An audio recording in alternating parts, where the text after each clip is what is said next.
కడప జిల్లా వేంపల్లి పట్టణంలోని షాదీఖానాలో మాజీ శాసనమండలి డిప్యూటీ చైర్మన్ సతీష్ కుమార్ రెడ్డి ఆత్మీయ సమ్మేళనం జరిగింది. ఈ ఆత్మీయ సమ్మేళనానికి భారీగా సతీష్ అభిమానులు, శ్రేయోభిలాషులు, ప్రజలు హాజరయ్యారు. 4 సంవత్సరాలుగా రాజకీయాలకు దూరంగా ఉన్న సతీష్ రెడ్డి ఈ ఆత్మీయ సమ్మేళనంతో తిరిగి రాజకీయ రంగ ప్రవేశం చేశారు. నా విలువలు తెలిసినట్టుంటే 4 సంవత్సరాల్లో ఏ రోజు మీరు రాగలని చెప్పి అందరూ కూడా ఒక్కసారి ఆత్మవిమర్శ చేసుకోండి. ఎందుకంటే చాలా మంది తెలుగుదేశంలో నాతో పాటు కలిసిన వాళ్ళు మీరంతా ఈరోజు పిలిచిన వాళ్ళందరినీ కూడా నాతో పాటు జెండాను మోపించాను, మీతో నాతో పాటు తెలుగుదేశం పార్టీకి ఓటు వేయించిన నాతో పాటు ప్రతి ఒక్కరు కూడా సైకిల్ గుర్తుకు ఓటేశారు, పసుపు జెండా మోసారు. కానీ నా పరిస్థితి ఈ రకంగా ఉంది. ఇప్పుడు చెప్పండి సోదరులారా, నేను ఎవరితో అయితే పోటీ చేశానో స్నేహాస్తం ఇచ్చేటువంటి వ్యక్తి వైపు పోవాలన్నా, నేను ఏ జెండా కోసం నేను పోరాటం చేశామో, నేను జైలు పాలైనానో, నేను అనేక ఇబ్బందులు పడినానో, నన్ను కనీసం పట్టించుకునేటువంటి వాళ్ళ వైపు పోవాలని మీరు ఒకసారి ఆలోచన చేసి మీరేమి ఒక తీర్పు చెప్పండి. ఏం పోవాలి?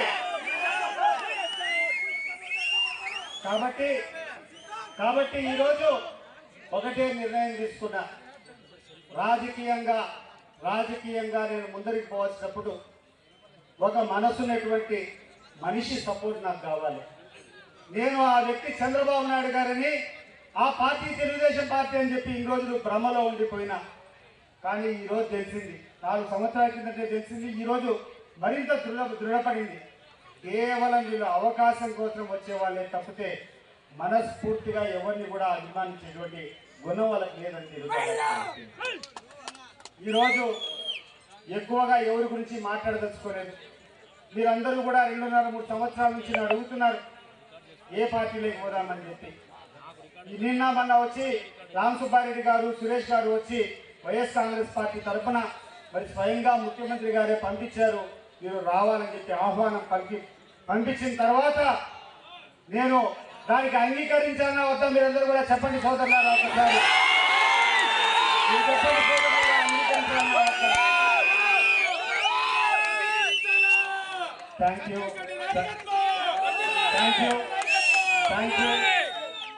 కాబట్టి మనస్ఫూర్తిగా మీరందరూ ఇచ్చినటువంటి అభిమానంతో, మీ అందరి అభిప్రాయంతో ఏకీభవించి రాబోయే కాలంలో ఏ రకంగా అయితే తెలుగుదేశం పార్టీకి గడిచిన 25 సంవత్సరాలుగా సేవ చేశానో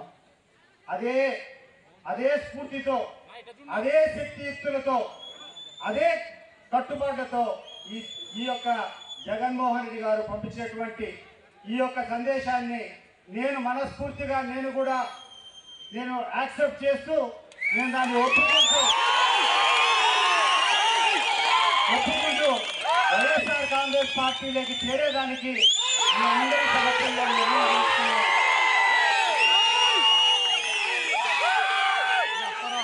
మీరందరూ కూడా, ఎందుకంటే స్థానికంగా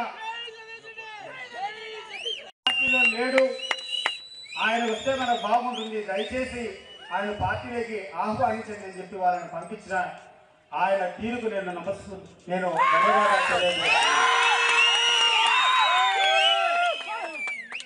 ఎవరి కోసమైతే నేను సేవ చేశానో, ఎవరి కోసమైతే నేను ప్రాణాన్ని పణంగా పెట్టి త్యాగం చేశానో, ఎవరి కోసమైతే 25 సంవత్సరాలు నేను పోరాటం చేశానో ఆ వ్యక్తి నా గురించి పట్టించుకోలేదు. కానీ ఎవరితో అయితే నేను పోటీ చేశానో, ఎవరితో అయితే నేను భీకరంగా పోరాటం చేశానో ఆ వ్యక్తి వచ్చి స్నేహాస్తం ముందరికిచ్చి మీరు మా పార్టీలోకి రావాలని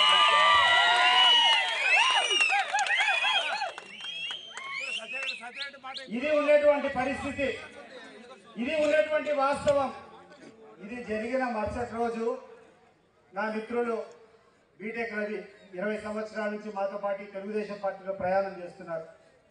బీటెక్ రవి గారు రావడం జరిగింది. పక్కనటువంటి కమలాపురం నియోజకవర్గం ఇన్ఛార్జ్ నరసింహారెడ్డి కావడం జరిగింది.